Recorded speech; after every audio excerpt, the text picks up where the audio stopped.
not be with you, but one who would not hesitate to let my dreams come true.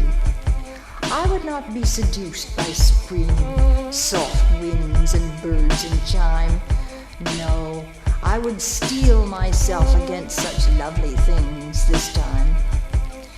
If I should ever love another, I would not give my heart. I'd make a calculated bargain, yielding it part by part, and only on a lend-lease basis, to be returned at order.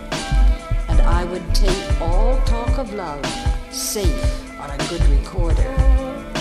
If I should dare to love again, the outlook must be clear. But since my heart is still your heart, how do I start from here?